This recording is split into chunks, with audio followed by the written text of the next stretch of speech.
For a brief moment, while waiting for the control tower to clear me for takeoff, I glanced out through the Perspex cockpit canopy at the surrounding German countryside. It lay white and crisp beneath the crackling December moon. Behind me lay the boundary fence of the Royal Air Force Base, and beyond the fence, as I had seen while swinging my little fighter into line with the takeoff runway, the sheet of snow covering the flat farmland stretched away to the line of pine trees, 2 miles distant in the night, yet so clear I could almost see the shapes of the trees themselves. Ahead of me, as I waited for the voice of the controller to come through the headphones, was the runway itself, a slick, black ribbon of tarmac, flanked by twin rows of bright burning lights, illuminating the solid path cut earlier by the snowplows. Behind the lights were the humped banks of the morning snow, frozen hard once again where the snowplow blades had pushed them.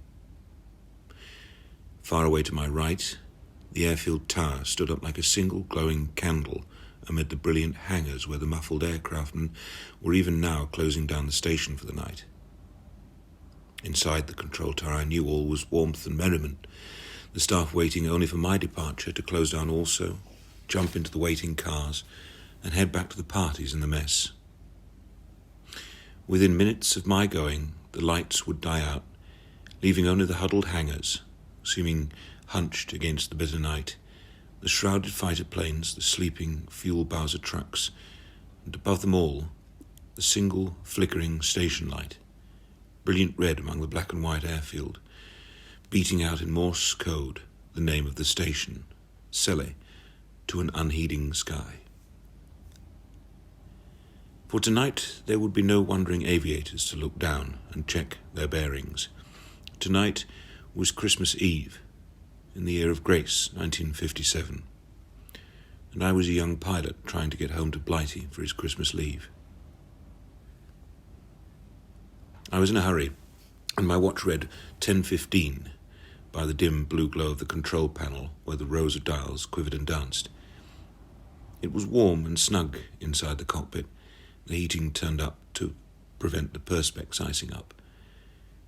It was like a cocoon, small, warm and safe, shielding me from the bitter cold outside, from the freezing night that can kill a man inside a minute if he's exposed to it at 600 miles per hour.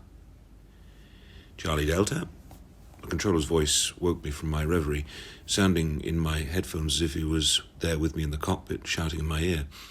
He's had a jar or two already, I thought, strictly against orders, but what the hell, it's Christmas Eve. Charlie Delta Control, I responded. Charlie Delta cleared for takeoff, he said. I saw no point in responding. I simply eased the throttle forward slowly with the left hand, holding the Vampire steady down the centre line with the right. Behind me the low whine of the Goblin engine rose and rose, passing through a cry into a scream.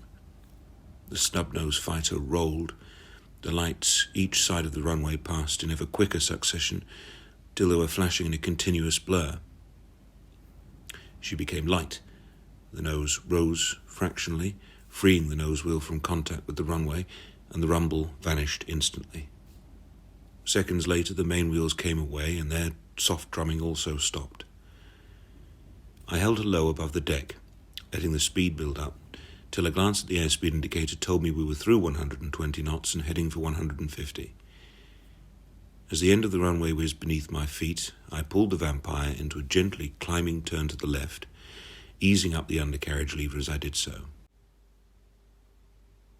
From beneath and behind me, I heard the dull clunk of the wheels entering their bays and felt the lunge forward of the jet as the drag of the undercarriage vanished.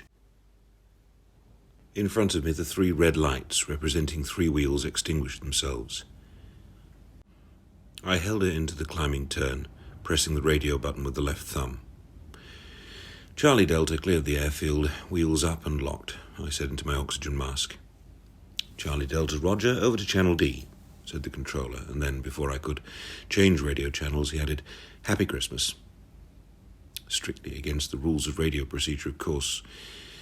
I was very young then, and very conscientious. But I replied, Thank you, Tar, and same to you. I switched channels to tune to the RAF's North Germany air control frequency. Down on my right thigh was strapped the map and my course, charted in blue ink, but I didn't need it. I knew the details by heart, worked out earlier with a navigation officer in the nav hut. Turn overhead Celle airfield onto course 265 degrees, continue climbing to 27,000 feet. On reaching height, maintain course and keep speed up to 485 knots. Check in with Channel D to let them know you're in their airspace, then a straight run over the Dutch coast of the Bevellands into the North Sea. After 44 minutes flying time, change to Channel F and call Lakenheath Control to give you a steer. 40 minutes later, you'll be overhead Lakenheath. After that, follow instructions and they'll bring you down on a radio-controlled descent. No problem, all routine procedures. 66 minutes flying time with the descent and landing, and the Vampire had enough fuel for over 80 minutes in the air. Swinging overhead Celle airfield at 5,000 feet, I straightened up and watched the needle on my compass settle happily down on a course of 265 degrees. The nose was pointing towards the black, freezing vault of the night sky, studded with stars so brilliant they flicked their white fire against the eyeballs. Below, the black and white map of North Germany was growing smaller, the dark masses of the pine forests blending into the white expanses of the fields. Here and there a village or small town glittered with lights. Down there, amid the gaily lit streets, the carol singers would be at, knocking on the holly-studded doors to sing Silent Night and collect pfennigs for charity. Westphalian housewives would be preparing hams and geese. 400 miles ahead of me, the story would be the same. The carols in my own language, but many of the tunes the same, and it'd be turkey instead of goose. But whether you call it Weihnacht or Christmas, it's the same all over the Christian world. And it was good to be going home. From Lakenheath, I knew I could get a lift down to London in the Liberty bus, leaving just after midnight. From London, I was confident I could hitch a lift to my parents' home in Kent. By breakfast time, I'd be celebrating with my own family. The altimeter read 27,000 feet. I eased the nose forward, reduced throttle setting to give me an airspeed of 485 knots, and held us steady on 265 degrees. Somewhere beneath me in the gloom, the Dutch border would be slipping away.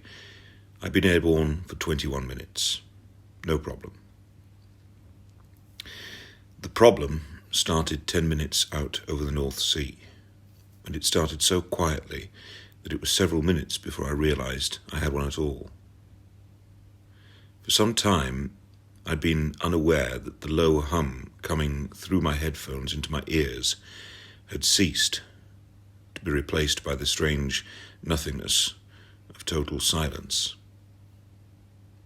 I must have been failing to concentrate, my thoughts being of home and my waiting family. The first thing I knew was when I flicked a glance downward to check my course on the compass. Instead of being rock steady on 265 degrees, the needle was drifting lazily around the clock, passing through east, west, south and north with total impartiality. I swore a most unseasonal sentiment against the compass and the instrument fitter who should have checked it for reliability. Compass failure at night, even a brilliant moonlit night such as the one beyond the cockpit perspex, was no fun. Still, it was not too serious. There was a standby compass, the alcohol kind. When I glanced at it, that one seemed to be in trouble too. The needle was swinging wildly. Apparently something had jarred the case, which isn't uncommon. In any event, I could call up Lakenheath in a few minutes, and they would give me a GCA, a ground-controlled approach, the second-by-second instructions that a well-equipped airfield can give a pilot to bring him home in the worst of weathers, following his progress on ultra-precise radar screens, watching him descend all the way down to the tarmac, tracing his position in the sky yard by yard and second by second. I glanced at my watch. 34 minutes airborne. I could try and raise Lakenheath now, at the outside limit of my radio range. Before trying Lakenheath, the correct procedure would be to inform Channel D, to which I was tuned, of my little problem, so they could advise Lakenheath that I was on my way without a compass. I pressed the transmit button and called, Selly Charlie Delta, calling North Beveland Control. I stopped. There was no point going on. Instead of the lively crackle of the static and the sharp sound of my own voice coming back into my oxygen mask, there was a muffled murmur. My own voice speaking and going nowhere. I tried again. Same result. Far back, across the wastes of the black and bitter North Sea, in the warm, cheery concrete complex of North Beveland Control, men sat back from their control panel, chatting and sipping their steaming coffee and cocoa, and they couldn't hear me. The radio was dead. Fighting down the rising sense of panic that can kill a pilot faster than anything else, I swallowed and slowly counted to 10. Then I switched to Channel F and tried to raise Lakenheath. Ahead of me, amid the Suffolk countryside, lying in its forest of pine trees south of Thetford, beautifully equipped with its GCA system for bringing home lost aircraft. On Channel F, the radio was as dead as ever. My own muttering into the oxygen mask was smothered by the surrounding rubber. The steadied whistle of my own jet engine behind me was my only answer. It's a very lonely place, the sky, and even more so, the sky on a winter's night. And a single-seater jet fighter is a lonely home. A tiny steel box, held aloft on stubby wings, hurled through the freezing emptiness by a blazing tube throwing out the strength of 6,000 horses every second.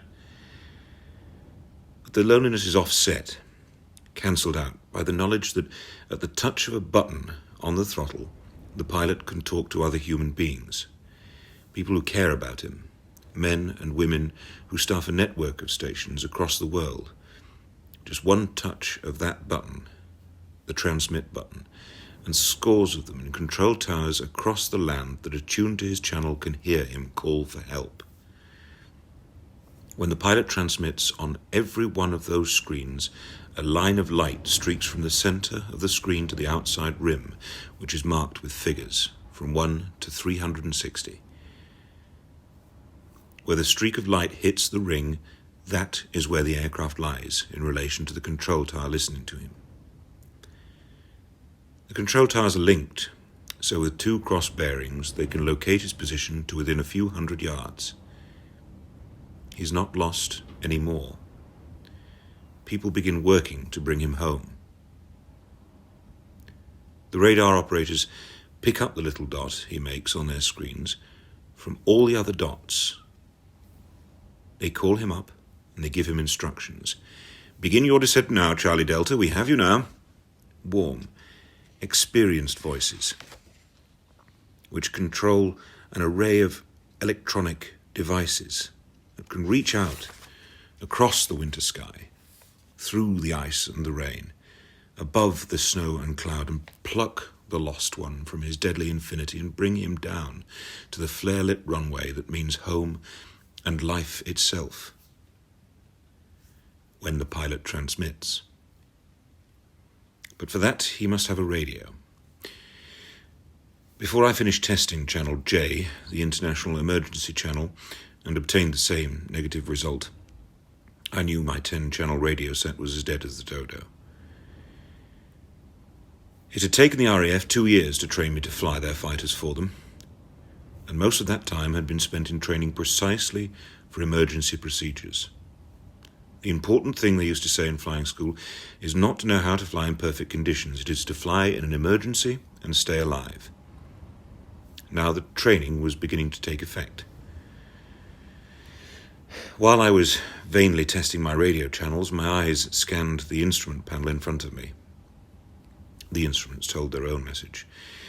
It was no coincidence the compass and the radio had failed together. Both worked off the aircraft's electrical circuits. Somewhere beneath my feet, amid the miles of brightly coloured wiring that make up the circuits, there had been a main fuse blowout. I reminded myself, idiotically, to forgive the instrument fitter and blame the electrician. Then I took stock of the nature of my disaster. The first thing to do in such a case, I remembered old Flight Sergeant Norris telling us, is to reduce throttle setting from cruise speed to a slower setting to give maximum flight endurance. We don't want to waste valuable fuel, do we, gentlemen? We might need it later, so we reduce the power setting from 10,000 revolutions per minute to 7,200. That way we'll fly a little slower, but we'll stay in the air rather longer, won't we, gentlemen? He always referred to us as being in the same emergency at the same time, did Sergeant Norris. I eased the throttle back and watched the rev counter. It operates on its own generator, and so I hadn't lost that at least. I waited until the Goblin was turning over at about 7,200 RPM and felt the aircraft slow down. The nose rose fractionally, so I adjusted the flight trim to keep her straight and level. The main instruments in front of a pilot's eye are 6, including the compass. The 5 others are the airspeed indicator, the altimeter, the vertical speed indicator, the bank indicator, which tells him if he's banking, i.e. turning left or right, and the slip indicator, which tells him if he's skidding crabwise across the sky. 2 of these are electrically operated, and they had gone the same way as my compass. That left me with the 3 pressure-operated instruments: the airspeed indicator, the altimeter, and the vertical speed indicator. In other words, I knew how fast I was going, how high I was, and if I were diving or climbing. It is perfectly possible to land an aircraft with only these 3 instruments, judging the rest by those old navigational aids, the human eyes. Possible, that is, in conditions of brilliant weather, by daylight, and with no cloud in the sky. It is possible, just possible, though not advisable, to try to navigate a fast-moving jet by dead reckoning, using the eyes, looking down, and identifying the curve of the coast, where it makes an easily recognizable pattern, spotting a strange-shaped reservoir, the glint of a river that the map strapped to the thigh says can only be the Ouse, or the Trent, or the Thames. From lower down, it is possible to differentiate Norwich Cathedral Tower from Lincoln Cathedral Tower, if you know the countryside intimately. By night, it is not possible. The only things that show up at night, even on a bright moonlit night, are the lights. These have patterns when seen from the sky. Manchester looks different from Birmingham. Southampton can be recognised from the shape of its massive harbour and the Solent, cut out in black, against the carpet of the city's lights. I knew Norwich very well, and if I could identify the great curving bulge of the Norfolk coastline from Lowestoft round through Yarmouth to Cromer, I could find Norwich, the only major sprawl of lights set 20 miles inland from all points on the coast. 5 miles north of Norwich, I knew, was the fighter airfield of Miriam St. George, whose red indicator beacon would be blipping out its Morse identification signal into the night. There, if they only had the sense to switch on the airfield lights when they heard me screaming at low level up and down the airfield, I could land safely. I began to let the Vampire down slowly towards the oncoming coast, my mind feverishly working out how far behind schedule I was through the reduced speed. My watch told me 43 minutes airborne. The coast of Norfolk had to be somewhere ahead of my nose, 5 miles below. I glanced up at the full moon, like a searchlight in the glittering sky, and thanked her for her presence. As the fighter slipped toward Norfolk, the sense of loneliness gripped me tighter and tighter. All those things that had seemed so beautiful as I climbed away from the airfield and Lower Saxony now seemed my worst enemies. The stars were no longer impressive in their brilliance. I thought of their hostility, sparkling away there in the timeless, lost infinites of endless space. The night sky, its stratospheric temperature fixed, night and day alike, at an unchanging 56 degrees below zero, became in my mind a limitless prison, creaking with the cold. Below me lay the worst of them all, the heavy brutality of the North Sea, waiting to swallow me up and my plane and bury us for endless eternity in a liquid black crypt where nothing moved nor would ever move again, and no one would ever know. At 15,000 feet and still diving, I began to realize that a fresh, and for me the last, enemy had entered the field. There was no ink-black sea 3 miles below me, no necklace of twinkling seaside lights somewhere up ahead. Far away, to right and left, ahead and no doubt behind me, the light of the moon reflected on a flat and endless sea of white, perhaps only 100 or 200 feet thick, but enough to blot out all vision, enough to kill me. The East Anglian fog had moved in. As I had flown westward from Germany, a slight breeze, unforeseen by the weatherman, had sprung up, blowing from the North Sea towards Norfolk. During the previous day, the flat, open ground of East Anglia had been frozen hard by the wind and sub-zero temperatures.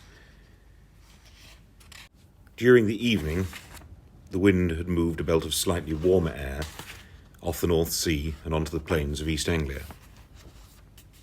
There, coming in contact with the ice-cold earth, the trillions of tiny moisture particles in the sea air had vaporized, forming the kind of fog that can blot out 5 countries in a matter of 30 minutes. How far westward it stretched I could not tell. To the West Midlands, perhaps, nudging up against the eastern slopes of the Pennines. There was no question of trying to overfly the fog to the west without navigation aids or radio. I would be lost over strange, unfamiliar country. Also, out of the question was to try to fly back to Holland, to land at one of the Dutch Air Force bases along the coast there. I had not the fuel. Relying only on my eyes to guide me, it was a question of landing at Miriam St. George, or dying amid the wreckage of the Vampire somewhere in the fog-wreathed fens of Norfolk. At 10,000 feet I pulled out of my dive, increasing power slightly to keep myself airborne, using up more of my precious fuel. Still a creature of my training, I recalled again the instructions of Flight Sergeant Norris. When we are totally lost above unbroken cloud, gentlemen, we must consider the necessity of bailing out of our aircraft, must we not? Of course, Sergeant. Unfortunately, the Martin Baker ejector seat cannot be fitted to the single-seat Vampire, which is notorious for being almost impossible to bail out of. The only 2 successful candidates having lost their legs in the process. Still, there has to be a lucky one. What else, Sergeant? Our first move, therefore, is to turn our aircraft toward the open sea, away from all areas of intense human habitation. You mean towns, Sergeant? Those people down there pay for us to fly for them, not to drop a screaming monster of 10 tons of steel on top of them on Christmas Eve. There are kids down there, schools, hospitals, homes. You turn your aircraft out to sea. The procedures were all worked out. They did not mention that the chances of a pilot bobbing about on a winter's night in the North Sea, frozen face, lashed by a sub-zero wind, supported by a yellow life jacket, ice encrusting his lips, eyebrows, ears, his position unknown by the men sipping their Christmas punches in warm rooms 300 miles away, that his chances were less than 1 in 100 of living longer than 1 hour. In the training films, they showed you pictures of happy fellows who had announced by radio that they were ditching, picked up by helicopters within minutes, and all on a bright, warm summer's day. One last procedure, gentlemen, to be used in extreme emergency. That's better, Sergeant Norris. That's what I'm in now. All aircraft approaching Britain's coast are visible on the radar scanners of our early warning system. If, therefore, we have lost our radio and cannot transmit our emergency, we try to attract the attention of our radar scanners by adopting an odd form of behaviour. We do this by moving out to sea, then flying in small triangles, turning left, left, and left again, each leg of the triangle being a duration of 2 minutes flying time. In this way, we hope to attract attention. When we have been spotted, the air traffic controller is informed and he diverts another aircraft to find us. This other aircraft, of course, has a radio. When discovered by the rescue aircraft, we formate on him and he brings us down through the cloud or fog to a safe landing. Yes, it was the last attempt to save one's life. I recall the details better now. The rescue aircraft, which would lead you back to a safe landing, flying wingtip to wingtip, was called the Shepherd. I glanced at my watch. 51 minutes airborne, about 30 minutes of fuel remaining. Then I looked at the fuel gauge and saw that I'd lost it along with the rest when the fuse blew. I had an icy moment until I remembered the worry button, which I could press to get an approximate reading. The fuel gauge read 1/3 full. Knowing myself to be still short of the Norfolk coast and flying level at 10,000 feet in the moonlight, I pulled the Vampire into a left-hand turn and began my first leg of the first triangle. After 2 minutes, I pulled left again. Below me, the fog reached back as far as I could see, and ahead of me, toward Norfolk, it was the same. 10 minutes went by, nearly 2 complete triangles. I had not prayed, not really prayed, for many years, and the habit came hard. Lord, please help me out of this bloody mess. No, you mustn't talk to him like that. Our Father which art in heaven. He'd heard that 1,000 times. He'd be hearing it another 1,000 times tonight. What do you say to him when you want him? Please, God, make somebody notice me up here. Please make someone see me flying in triangles and send up a shepherd to help me down to a safe landing. Please help me, and I promised... What on earth could I promise him? He had no need of me, and I, who now had need of him, had taken no notice of him for so long, he'd probably forgotten all about me. When I'd been airborne for 72 minutes, I knew no one would come. The compass still drifted aimlessly through all points of the circle. The other electrical instruments were dead, all their needles frozen at the point where they'd stopped. My altimeter read 7,000 feet, so I dropped 3,000 feet while turning. No matter. The fuel read between 0 and a quarter full, say 10 minutes more flying time. I felt the rage of despair welling up. I began screaming into the dead microphone, "You stupid bastards! Why don't you look at your radar screens? Why can't somebody see me up here? You're all so damn drunk you can't do your jobs properly. Oh, God, why won't somebody listen to me?" By then, the anger had subsided, and I'd taken to blubbing like a baby from the sheer helplessness of it all. 5 minutes later, I knew, without any doubt of it, that I was going to die that night. Strangely, I wasn't even afraid anymore, just enormously sad. Sad for all the things I would never do, the places I would never see, the people I would never greet again. It's a bad thing, a sad thing to die at 20 years of age, with your life unlived. And the worst thing of all is not the fact of dying, but the fact of all the things never done.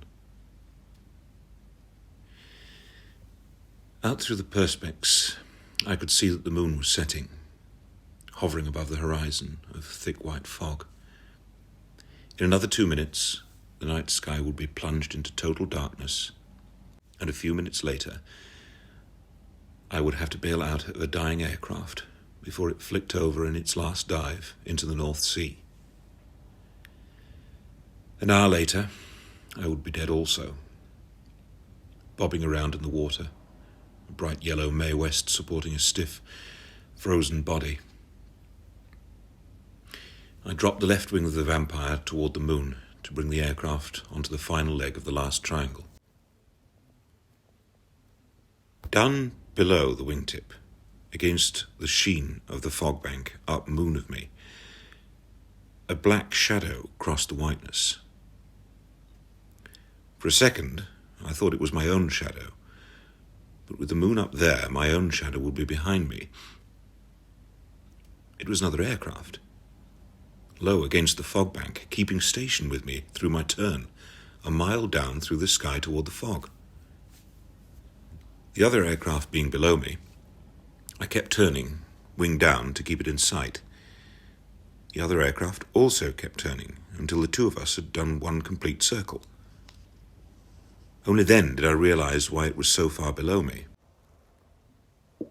Why I didn't climb to my height and take up station on my wingtip. He was flying slower than I. He could not keep up if he tried to fly beside me. Trying hard not to believe he was just another aircraft moving on his way, about to disappear into the fog bank, I eased the throttle back and began to slip down toward him. He kept turning, so did I. At 5,000 feet, I knew I was still going too fast for him. I could not reduce power any further for fear of stalling the Vampire and plunging out of control. To slow up even more, I put out the air brakes. The Vampire shuddered as the brakes swung into the slipstream, slowing the Vampire down to 280 knots. And then he came up toward me, swinging in toward my left-hand wingtip. I could make out the bulk of him against the dim, white sheet of fog below. Then he was with me, 100 feet off my wingtip, and we straightened out together, rocking as we tried to keep formation. The moon was to my right, and my shadow masked his shape and form, but even so, I could make out the shimmer of two propellers whirling through the sky ahead of him. Of course he couldn't fly at my speed. I was in a jet fighter, he in a piston aircraft of a much earlier generation. He held station alongside for a few seconds down moon of me, half invisible, then banked gently to the left. I followed, keeping formation with him, but it was obviously the shepherd sent up to bring me down. And he had the compass and radio, not I. He swung through 180 degrees, then straightened up, flying straight and level, the moon behind him. From the position of the dying moon, I knew we were heading back toward the Norfolk coast, and for the first time, I could see him well. To my surprise, my shepherd was a de Havilland Mosquito, a fighter bomber of Second World War vintage. Then I remembered that the meteorological squadron at Gloucester used mosquitoes, the last ones flying, to take samples of the upper atmosphere to help in the preparation of weather forecasts. I had seen them at Battle of Britain displays, flying their mosquitoes in the flypasts, attracting gasps from the crowd and a few nostalgic shakes of the head from the older men, such as they always reserved on September the 15th for the Spitfires, Hurricanes and Lancasters. Inside the cockpit of the Mosquito, I could make out, against the light of the moon, the muffled head of its pilot and the twin circles of his goggles as he looked out of the side window toward me. Carefully he raised his right hand till I could see it in the window, fingers straight, palm downward. He jabbed the fingers forward and down, meaning we're going to descend, formate on me. I nodded and quickly brought up my own left hand so he could see it, pointing forward to my own control panel with one forefinger, then holding 5 splayed fingers. Finally, I drew my hand across my throat. By common agreement, this sign means I have only 5 minutes fuel left, then my engine cuts out. I saw the muffled, goggled, oxygen-masked head nod in understanding. Then we were heading downward, toward the sheet of fog. His speed increased, and I brought the air brakes back in. The Vampire stopped trembling and plunged ahead of the Mosquito. I pulled back on the throttle, hearing the engine die to a low whistle, and the shepherd was back beside me. We were diving straight toward the shrouded land of Norfolk. I glanced at my altimeter. 2,000 feet, still diving. He pulled out at 300 feet. The fog was still below us.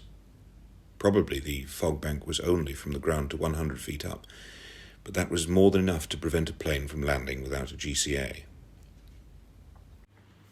I could imagine the stream of instructions coming through from the radar hut into the earphones of the man flying beside me. 80 feet away, through 2 panes of perspex, and the wind stream of icy air moving between us at 280 knots. I kept my eyes on him, formating as closely as possible, afraid of losing sight for an instant, watching for his every hand signal. Against the white fog, even as the moon sank, I had to marvel at the beauty of his aircraft. The short nose and bubble cockpit, the blister of perspex right on the nose itself, the long, lean, underslung engine pods, each housing a Rolls-Royce Merlin engine, a masterpiece of craftsmanship, snarling through the night toward home.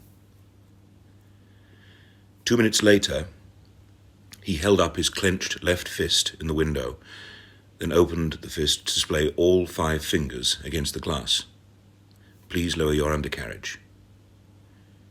I moved the lever downward and felt the dull thunk as all 3 wheels went down, happily powered by hydraulic pressure and not dependent on the failed electrical system.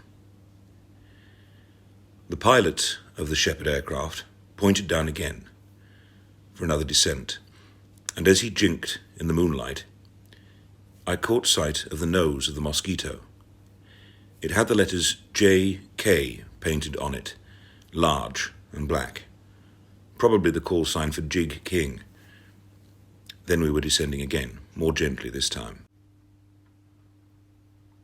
He levelled out just above the fog layer, so low the tendrils of candy floss were lashing at our fuselages, and we went into a steady, circular turn. I managed to flick a glance at my fuel gauge. It was on 0, flickering feebly. "For God's sake, hurry up," I prayed. For if my fuel failed me now, there would be no time to climb to the minimum 700 feet needed for bailing out. A jet fighter at 100 feet without an engine is a death trap with no chance for survival. For 2 or 3 minutes, he seemed content to hold his slow circular turn, while the sweat broke out behind my neck and began to run in streams down my back, gumming the light nylon flying suit to my skin. "Hurry up, man, hurry." Quite suddenly, he straightened out. So fast, I almost lost him by continuing to turn. I caught him a second later and saw his left hand flash the dive signal to me again. Then we dipped toward the fog bank. I followed, and we were in it. A shallow, flat descent, but a descent nevertheless, and from a mere 100 feet toward nothing. To pass out of even dimly lit sky into cloud or fog is like passing into a bath of grey cotton wool. Suddenly there's nothing but the grey, whirling strands, a million tendrils reaching out to trap and strangle you, each one touching the cockpit cover with a quick caress, then disappearing back into the nothingness. The visibility was down to near 0. No shape, no size, no form, no substance. Except that off my left wingtip, now only 40 feet away, was the form of a mosquito flying with absolute certainty towards something I could not see. Only then did I realize he was flying without lights. For a second I was amazed, horrified by my discovery. Then I realized the wisdom of the man. Lights in fog are treacherous, hallucinatory, mesmeric. You can get attracted to them, not knowing whether they are 40 or 100 feet away from you. The tendency is to move toward them. For 2 aircraft in the fog, one flying formation on the other, that could spell disaster. The man was right. Keeping formation with him, I knew he was slowing down, for I, too, was easing back the throttle, dropping and slowing. In a fraction of a second, I flashed a glance at the 2 instruments I needed. The altimeter was reading 0, so was the fuel gauge, and neither was even flickering. The airspeed indicator which I had also seen, read 120 knots, and this bloody coffin was going to fall out of the sky at 95.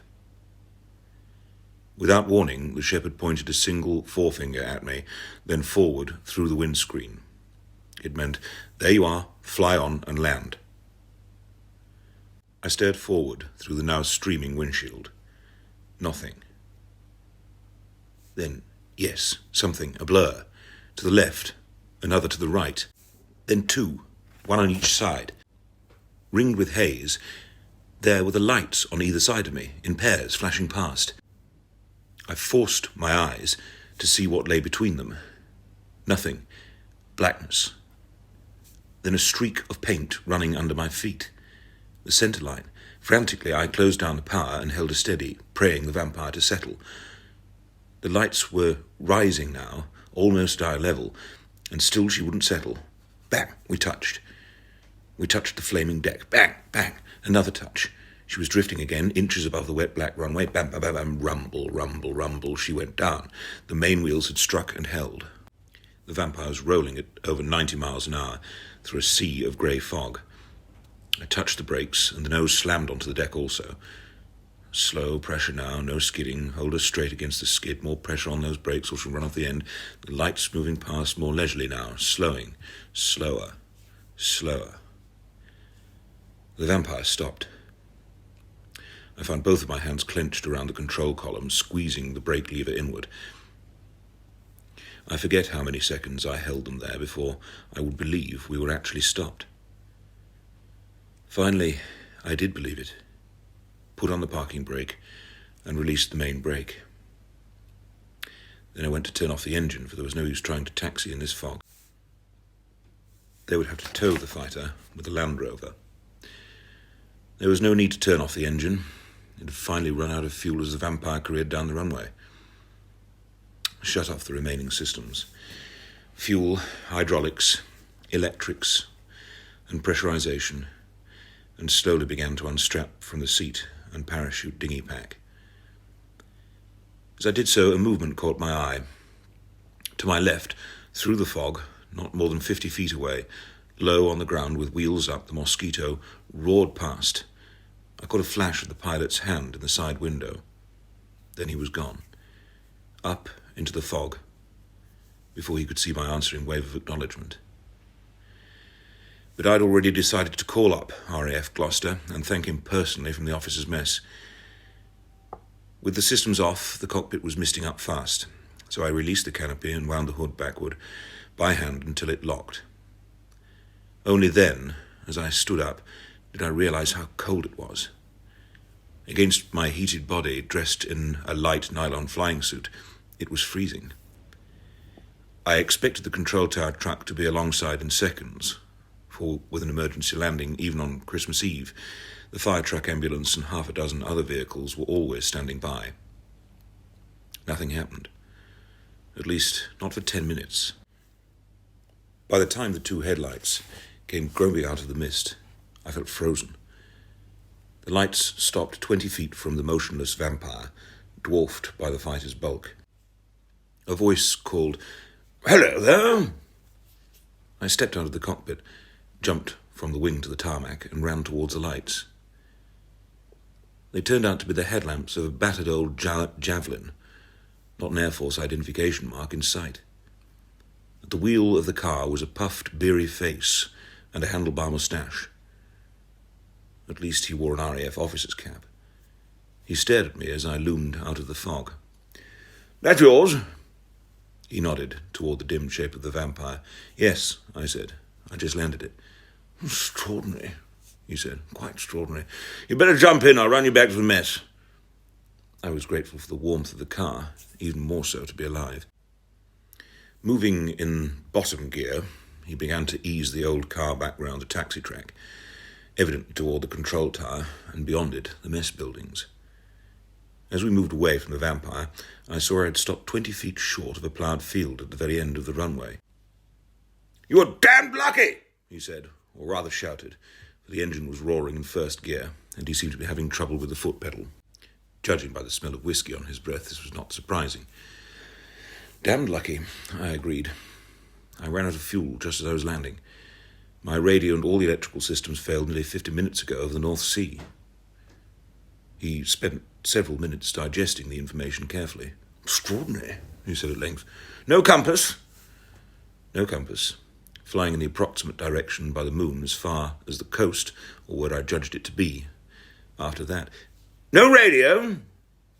No radio, I said. A dead box on all channels. How did you find this place? He asked. I was losing patience. The man was evidently one of those passed-over flight lieutenants, not terribly bright, probably not a flyer despite the handlebar moustache, a ground waller, and drunk with it. Shouldn't be on duty at all in an operational station at that hour of the night. I was guided in, I explained patiently. The emergency procedures, having worked so well, now began to seem run-of-the-mill. Such is the recuperation of youth. I flew short left-hand triangles as per instructions, and they sent up a Shepherd aircraft to guide me down. No problem. He shrugged, as if to say, if you insist. Finally, he said, damned lucky all the same. I'm surprised the other chap managed to find the place. No problem there, I said. It was one of the weather aircraft from RAF Gloucester. Obviously, he had a radio, so we came in here in formation on a GCA. Then, when I saw the lights at the threshold of the runway, I landed myself. The man was obviously dense as well as drunk. Extraordinary, he said, sucking a stray drop of moisture off his handlebar. We don't have GCA. We don't have any navigational equipment at all, not even a beacon. Now it was my turn to let the information sink in. This isn't RAF Miriam St. George? I asked in a small voice. He shook his head. Marham? Chicksands? Lakenheath? No, he said, this is RAF Minton. I've never heard of it, I said at last. I'm not surprised. We're not an operational station. Haven't been for years. Minton's a storage depot. Excuse me. He stopped the car and got out. I saw we were standing a few feet from the dim shape of a control tower adjoining a long row of Nissen huts, evidently once flight rooms, navigational, and briefing huts. Above the narrow door at the base of the tower, through which the officer had disappeared, hung a single naked bulb. By its light I could make out a broken window, padlocked doors, and an air of abandonment and neglect. The man returned and climbed shakily back behind the wheel. Just turning runway lights off, he said, and belched. My mind was whirling. This was mad, crazy, illogical, yet there had to be a perfectly reasonable explanation. Why did you switch them on? I asked. It was the sound of your engine, he said. I was in the officers' mess having a noggin, and old Joe suggested I listen out of the window for a second. There you were, circling right above us. It sounded damn low, almost as though you were going to come down in a hurry. Thought I might be some use, remembered that the old runway lights were never disconnected when they dismantled the station, so I ran down to the control tower and switched them on. I see, I said, but I didn't. There had to be an explanation. That was why I was so late coming out to pick you up. I had to go back to the mess and get the car out. Once I'd heard you land out there, I had to find you. Bloody foggy night. You can say that again, I thought. The mystery puzzled me for another few minutes. Then I hit on the explanation. Where is RAF Minton exactly? I asked him. 5 miles in from the coast, inland from Cromer. That's where we are, he said. And where's the nearest operational RAF station, with all the radio aids, including GCA, etc.? He thought for a moment. It must be Miriam St. George, he said. They must have all those things. Mind you, I'm just a stores Johnny. That was the explanation. My unknown friend in the weatherplane had been leading me straight in from the coast to Miriam St. George. By chance, Minton, abandoned old stores depot Minton, with its cobweb runway lights and drunken commanding officer, lay right in the flight path to Miriam's runway. Miriam's controller had asked us to circle twice, while he switched on his runway lights 10 miles ahead, and this old fool had switched on his lights as well.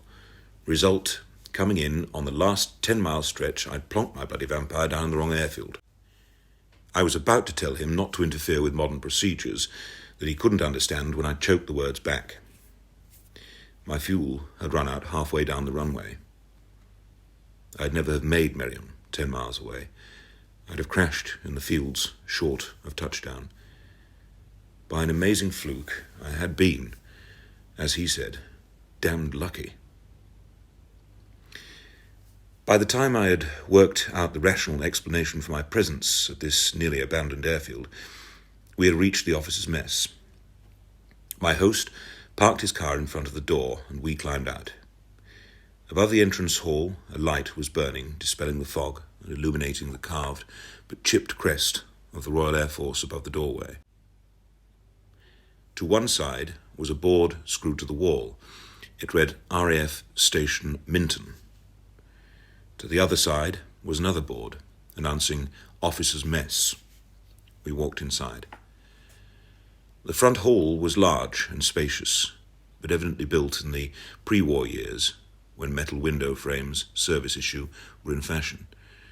The place reeked of the expression, "It's seen better days." It had indeed. Only 2 cracked leather club chairs occupied the anteroom, which could have taken 20. The cloakroom to the right contained a long empty rail for non-existent coats. My host, who told me he was Flight Lieutenant Marks, shrugged off his sheepskin coat and threw it over a chair. He was wearing his uniform trousers, but with a chunky blue pullover for a jacket. It must be miserable to spend your Christmas on duty in a dump like this. He told me he was the second in command, the CO being a squadron leader now on Christmas leave. Apart from him and his CO, the station boasted a sergeant, 3 corporals, one of whom was on Christmas duty, and presumably in the corporal's mess, also on his own, and 20 stores clerks, all away on leave. When not on leave, they spent their days classifying tons of surplus clothing, parachutes, boots, other stuff that go to make up a fighting service. There was no fire in the vestibule, though there was a large brick fireplace, nor any in the bar either. Both rooms were freezing cold, and I was beginning to shiver again after recovering in the car. Marks was putting his head through the various doors leading off the hall, shouting for somebody called Joe. By looking through after him, I took in at a glance the spacious but deserted dining room, also fireless and cold, and the twin passages, one leading to the officers' private rooms, the other to the staff quarters. RAF messes do not vary much in architecture. Once a pattern, always a pattern. "I'm sorry it's not very hospitable, old boy," said Marks, having failed to find the absent Joe. "Being only the 2 of us on a station here, and no visitors to speak of, we each made 2 bedrooms into a sort of self-contained apartment where we live. Hardly seems worth using all this space for just the 2 of us. You can't heat it in winter, you know. Not on the fuel they allows. And you can't get the staff, of course." It seemed sensible. In his possession, I'd probably have done the same. "Not to worry," I said, dropping my flying helmet and attached oxygen mask onto the other leather chair in the anteroom. Though I could do with a bath and a meal. "I think we could manage that," he said, trying hard to play the genial host. "I'll get old Joe to fix up one of the spare rooms. God knows we've got enough of them. Heat up the water. We'll also rustle you up a meal or something. Not much. Bacon and eggs, will they do?" I nodded. By this time I presumed old Joe was the mess steward. "That will do fine. While I'm waiting, do you mind if I use your phone?" "Certainly, of course. You have to check in." He ushered me into the mess secretary's office through a door beside the entrance to the bar. It was small and cold. It had a chair and an empty desk and a telephone. I dialed 100 for the local operator, and while I was waiting, Marks returned with a tumbler of whiskey. Normally I hardly touch spirits, but it was warming, so I thanked him, and he went off to supervise the steward. My watch told me it was close to midnight. Hell of a way to spend Christmas, I thought. Then I recalled how, 30 minutes earlier, I'd been crying to God for a bit of help. I felt ashamed. "Little Minton," said a drowsy voice. It took ages to get through, for I had no telephone number for Miriam St. George, but the girl got it eventually. Down the line, I could hear the telephone operator's family celebrating in a back room, no doubt the living quarters attached to the village post office. After a few minutes, the phone was ringing. RAF Miriam St. George, said a man's voice. Duty sergeant speaking from the guard room, I thought. Duty controller, air traffic control, please, I said. There was a pause. I'm sorry, sir, said the voice. May I ask who's calling? I gave him my name and rank. Speaking from RAF Minton, I told him. I see, sir, but I'm afraid there's no flying tonight. Nobody on duty in air traffic control. A few officers in the mess, though. Then give me the station duty officer, please. When I got through to him, he was evidently in the mess. The sound of lively talk could be heard behind him. I explained about the emergency and the fact that his station had been alerted to receive a vampire fighter coming in on emergency GCA without radio. He listened attentively. Perhaps he was young and conscientious too. He was quite sober, as a station duty officer is supposed to be, at all times, even Christmas. I don't know about that, he said at length. I don't think we've been operational since we closed down at 5 this afternoon, but I'm not in air traffic. Would you hold on? I'll get the wing commander flying. He's here. There was a pause, and an older voice came on the line. Where are you speaking from? He said, after noting my name, rank, and the station at which I was based. RAF Minton, sir. I've just made an emergency landing here. Apparently it's nearly abandoned. Yes, I know, he drawled. Damn bad luck. Do you want us to come and send a Tilly for you? No, it's not that, sir. I don't mind being here. It's just that I landed at the wrong airfield. I believe I was heading for your airfield on a ground-controlled approach. Well, make up your mind. Were you or weren't you? You ought to know. According to what you say, you were flying the damn thing. I took a deep breath and started at the beginning. So you see, sir, I was intercepted by the weather plane from Gloucester, and he brought me in. But in this fog, he must have been on a GCA. No other way to get down. Yet when I saw the lights of Minton, I landed, assuming it to be Miriam St. George. Splendid, he said at length. Marvellous bit of flying by a pilot from Gloucester. Of course, those chaps are up in all weathers. It's their job. What do you want us to do about it? I was getting exasperated. Wing commander he might have been. We'd had a skinful this Christmas Eve. I'm ringing to alert you to stand down your radar and air traffic control crews, sir. They must be waiting for a vampire that's not going to arrive. It's already arrived here at Minton. We're closed down, he said. We shut all the systems down at 5 o'clock. There's been no call for us to turn out. But Miriam St. George has a GCA, I protested. I know we have, he shouted back.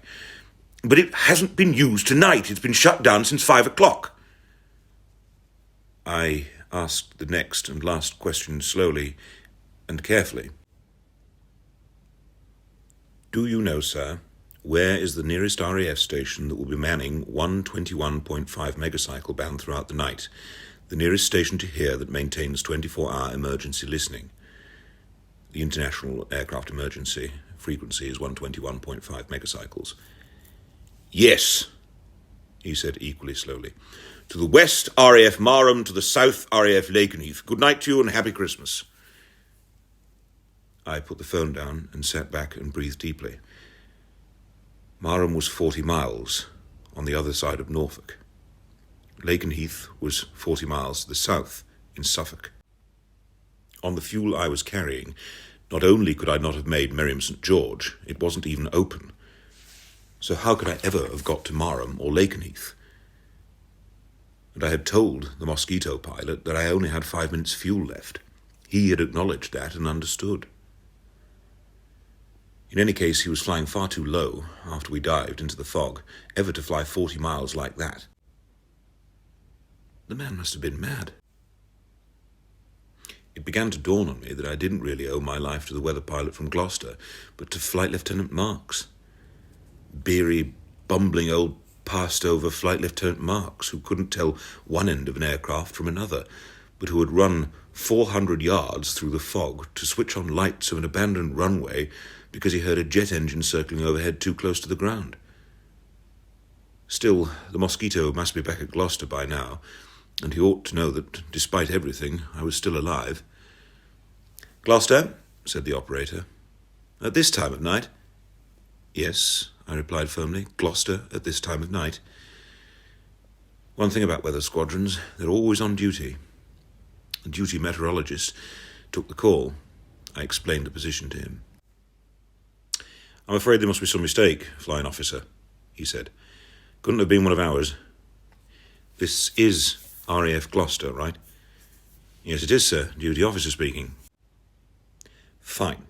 And your unit flies mosquitoes to take pressure and temperature readings at altitude, right?" "Wrong," he said. "We used to use mosquitoes. They went out of service 3 months ago. We now use cameras." I sat holding the telephone, staring at it in disbelief. Then an idea came to me. What happened to them?" I asked. He must have been an elderly boffin of great courtesy and patience to tolerate doubtful questions at this hour. "They were scrapped, I think, or sent off to museums, more likely. They're getting quite rare nowadays, you know." "I know," I said. "Could one of them have been sold privately?" "Well, I suppose it's possible," he said at length. "I suppose it'd depend on the Air Ministry policy. But I think went, in the main, to aircraft museums." "Thank you. Thank you very much. And Happy Christmas." I put the phone down and shook my head in bewilderment. What a night. What an incredible night. First, I lose my radio and all my instruments. Then I get lost and short of fuel. Then I'm taken in tow by some moonlighting harebrain with a passion for vintage veteran aircraft, flying his own mosquito through the night, who happens to spot me, comes within an inch of killing me, and finally, a half-drunk ground duty officer has the sense to put his runway lights on just in time to save me. Luck doesn't come in much bigger slices. But one thing was certain. That amateur air ace hadn't the faintest idea what he was doing. On the other hand, where would I be without him? I asked myself. Bobbing around dead in the North Sea by now. I raised the last of the whiskey to him, and his strange passion for flying privately in outdated aircraft, and tossed the drink down. Flight Lieutenant Marks put his head through the doorway. "Your room's ready," he said. "Number 17, just down the corridor. Joe's making up a fire for you. Bath water's heating. If you don't mind, I think I'll turn in. You'll be all right on your own?" I greeted him with more friendliness than last time, which he deserved. "Sure, I'll be fine. Many thanks for your help." I took my helmet and wandered down the corridor, flanked with the numbers of the bedrooms and bachelor offices long since posted elsewhere. From the doorway of 17, a bar of light shone out through the passage. As I entered the room, an old man rose from his knees in front of the fireplace. He gave me a start. Mess stewards are usually RAF enlisted men. This one was near 70, and obviously a locally recruited civilian employee. "Good evening, sir," he said. "I'm Joe, sir. I'm the mess steward." "Yes, Joe, Mr. Marks told me about you. Sorry to cause you so much trouble at this hour of the night. Just dropped in, as you might say." "Yes, Mr. Marks told me. I'll have your room ready directly. As soon as this fire burns up, it'll be quite cosy." The chill had not been taken off the room, and I shivered in my nylon flying suit. I should have asked Marks for the loan of a sweater, but had forgotten. I elected to take my lonely evening meal in my room, and while Joe went to fetch it, I had a quick bath, for the water was by then reasonably hot. While I towelled myself down and wrapped around me the old but warm dressing gown that Joe had brought with him, he set out a small table and placed a plate of sizzling bacon and eggs on it. By then the room was comfortably warm, the coal fire burning brightly, the curtains drawn. While I ate, which took only a few minutes when I was ravenously hungry, the old steward stayed to talk. "You've been here long, Joe?" I asked him, more out of politeness than genuine curiosity. Oh, yes, sir. Nigh on 20 years. Since before the war, when the station opened. Now, you've seen some changes, eh? Wasn't always like this. That it wasn't, sir. That it wasn't. And he told me of the days when the rooms were crammed with eager young pilots, the dining room noisy with the clatter of plates and cutlery, the bar roaring with bawdy songs, months and years when the skies above the airfield crackled and snarled to the sound of piston engines driving planes to war and bringing them back again. While he talked, I emptied the remainder of the half bottle of red wine he had brought from the bar store. A very good steward was Joe. After finishing, I rose from my table, fished a cigarette from the pocket of my flying suit, lit it, and sauntered around the room. The steward began to tidy up the plates and the glass from the table. I halted before an old photograph in a frame standing alone on the mantel above the crackling fire. I stopped with my cigarette half raised to my lips, feeling the room go suddenly quite cold. The photo was old and stained, but behind its glass it was still clear enough. It showed a young man of about my own years, in his early 20s, dressed in flying gear. Not the grey suits and gleaming plastic crash helmet of today. He wore thick, sheepskin-lined boots, rough serge trousers, and a heavy sheepskin zip-up jacket.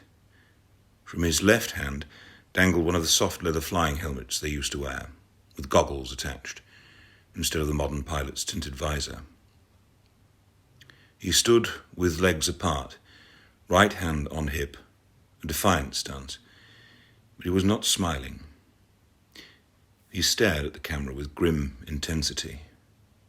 There was something sad about his eyes. Behind him, quite clearly visible, stood his aircraft. There was no mistaking the lean, sleek silhouette of the Mosquito fighter bomber, nor the two low-slung pods housing the twin Merlin engines that gave it its remarkable performance. I was about to say something to Joe when I felt a gust of cold air on my back. One of the windows had blown open and the icy air was rushing in. "I'll close it, sir," the old man said, and made to put all the plates back down again. "No, I'll do it." It took me 2 strides to cross to where the window swung on its steel frame. To get a better hold, I stepped inside the curtain and stared out.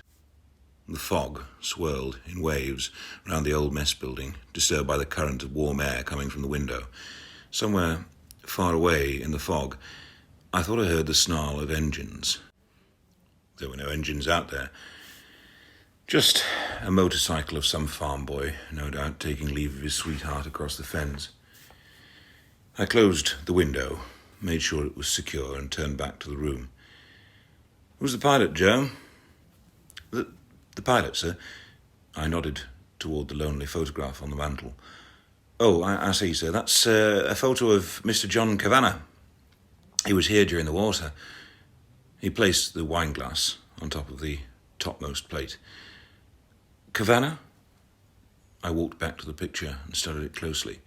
"Yes, sir, an Irish gentleman. A very fine man, if I may say so. As a matter of fact, sir, this was his room." What squadron was that, Joe?" I was still peering at the aircraft in the background. "Pathfinders, sir. Mosquitoes they flew. Very fine pilots, all of them. But I venture to say I believe Mr. Johnny was the best of them all. But then I'm biased, so you see, I was his batman." There was no doubting it. The faint letters on the nose of the Mosquito behind the figure in the photo read J.K., not Jig King, but Johnny Kavanagh. The whole thing was clear as day. Kavanagh had been a fine pilot, flying with one of the crack squadrons during the war. After the war, he'd left the Air Force, probably going into second-hand car dealing, as quite a few did. So he'd made a pile of money in the booming 50s, probably bought himself a fine country house, had enough left over to indulge in his real passion, flying, or rather recreating the past, his days of glory. He'd bought up an old Mosquito in one of the RAF periodic auctions of obsolescent aircraft, refitted it, and flew it privately whenever he wished. Not a bad way to spend your spare time, if you had the money. So he'd been flying back from some trip to Europe, had spotted me turning in triangles above the cloud bank, realised I was stuck and taken me in tow. Pinpointing his position precisely by crossed radio beacons, knowing this stretch of the coast by heart, he'd taken a chance on finding his old airfield at Minton, even in thick fog. It was a hell of a risk. And I had no fuel, so it was that or bust. I had no doubt I could trace the man, probably through the Royal Aero Club. He was certainly a good pilot, I said, reflectively, thinking of this evening's performance. "The best, sir," said old Joe from behind me. "Do you know, they reckoned he had eyes like a cat, did Mr. Johnny. And I remember many a time the squadron would return from dropping marker flares over bombing targets in Germany, and the rest of the young gentlemen would go to the bar and have a drink, more likely several." "He didn't drink?" I asked. "Oh, yes, sir. But more often, he'd have the Mosquito refuelled and take off again alone, going back over the Channel or the North Sea to see if he could find some crippled bomber making for the coast and guide it home." I frowned. Those big bombers had their own bases to go to. "But some of them would have taken a lot of enemy flak, you see, and sometimes they'd have the radios knocked out. All over they came from. Marham, Scampton, Waddington, the big four-engined ones, Halifaxes, Stirlings, Lancasters. A bit before your time, sir, if you'll pardon me saying so." "I've seen pictures of them," I admitted, "and some of them fly at air parades. And he used to guide them back, did he?" I could imagine them in my mind's eye. Gaping holes in the body, wings and tail, creaking and swaying as the pilot sought to hold them steady. A wounded or dying crew, and the radio shot to bits. And I knew, from too recent experience, the bitter loneliness of the winter sky at night, with no radio, no guide for home, and the fog blotting out the land. "That's right, sir. He used to go up for a second flight in the same night, patrolling out over the North Sea, looking for a crippled plane. Then he'd guide it home, back here to Minton, sometimes through fog so dense you couldn't see your hand. Sixth sense, they said he had, something of the Irish in him." I turned from the photograph and stubbed my cigarette butt into the ashtray by the bed. Joe was at the door. "Quite a man," I said, and I meant it. Even today, middle-aged, he was a superb flyer. "Oh, yes, sir. Quite a man, Mr. Johnny. I remember him saying to me once, standing right where you are, before the fire, 'Joe,' he said, 'whenever there's one of them out there in the night trying to get back, I'll go out and bring 'em home.'" I nodded gravely. The old man so obviously worshipped his wartime officer. "Well," I said, "by the look of it, he's still doing it." Now Joe smiled. "Oh, I hardly think so, sir. Mr. Johnny went out on his last patrol on Christmas Eve, 1943, just 14 years ago tonight, in fact. He never came back, sir. He went down with his plane somewhere out in the North Sea. Good night, sir, and happy Christmas."